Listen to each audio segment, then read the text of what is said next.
Valentine's Day again. Single again, as always. And I can't help but think of Rosie and Jim's Titanic. It's Titanic, but with Rosie and Jim. And since it's Rosie and Jim, it's all taking place on the Shropshire Union Canal. The old ragdoll hits an iceberg in the middle of the Shropshire Union Canal. It's very silly. And for some reason, the song from Titanic works with the theme song from Rosie and Jim.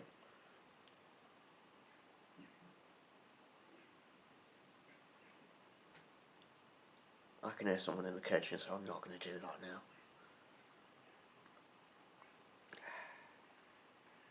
It's windy outside.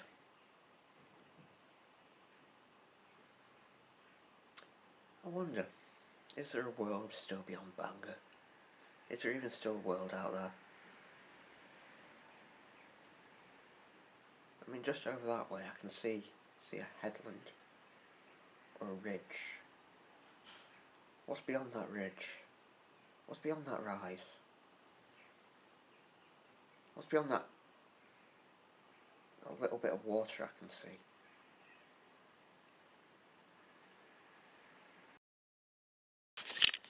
Okay, so the last presentation I did, it was alright, but my computer crashed at the end of it. So this time I'm not taking any chances. I'm going to pre-film it, and that also means I can use TV clips in there, and to exemplify my point, make it more documentary style. But I can't do a documentary the same way I would normally do, say, or a presentation the same way I would normally do a past course, which is basically a lot of jump cuts, a lot of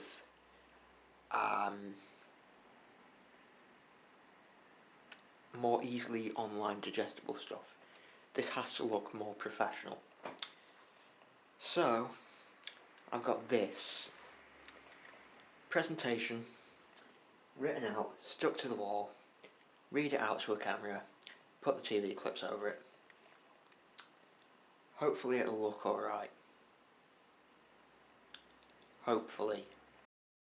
I'm not all that happy with this, but I've not really got another choice. I mean, you can tell in places that I'm really not looking at the camera and that I'm reading it from a piece of paper stuck to the wall.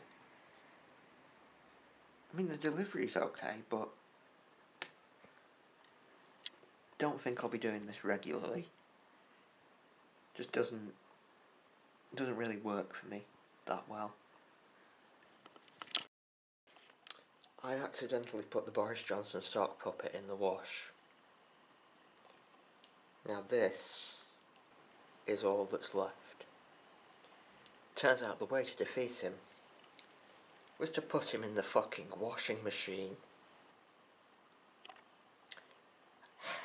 And I had that fist fight for no reason. Should have just slung him in the washing machine, that would have done the job.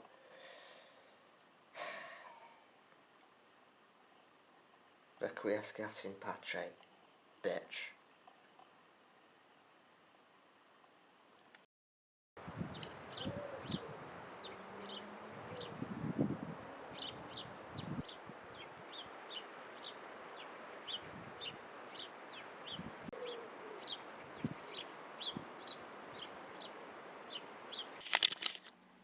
I never used to believe it when they said seminar readers and lecturers could tell when you hadn't done the reading.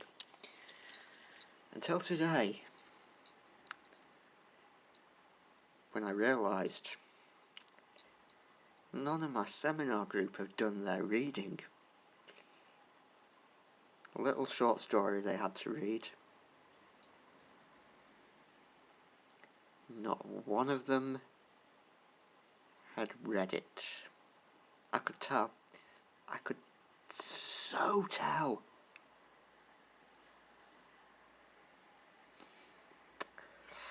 Makes you want to go back in time and just do the reading for all the seminars and go back to all my seminars from undergrad and join in and maybe get better grades. Maybe change the past, change the future, stop COVID, stop the government.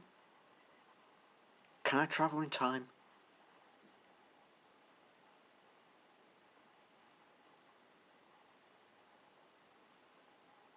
You can't go back. The past is the foreign country you can't visit. You can't go there, you can only read about it. It's a distant land we can't reach.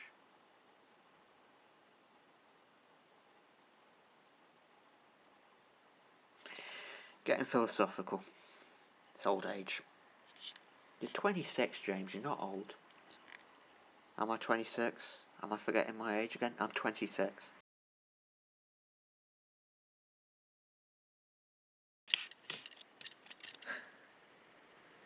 Okay, so I've been reading Grandpa's journals, and he says that his future self sent a message back through time about the Dreamstone. What I want to know is how. Time travel wasn't possible then. Grandpa doesn't say how it happened. So how? How? The theory of time travel wasn't even correct then. All the time travel stuff from back then, it's nonsense. Nobody knew what you could and couldn't do. Turns out, not a lot. So how? How did his future self send a message back through time?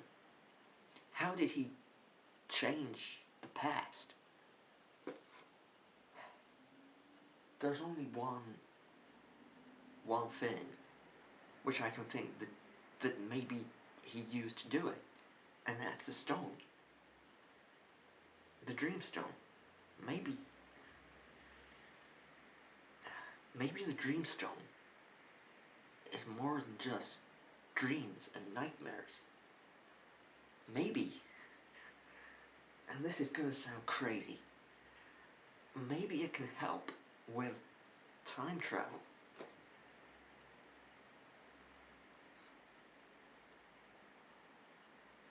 Maybe I can get back in time. Maybe if I use the Dreamstone, I can go back in time. And I can warn Grandpa. I can warn him of what's about to happen.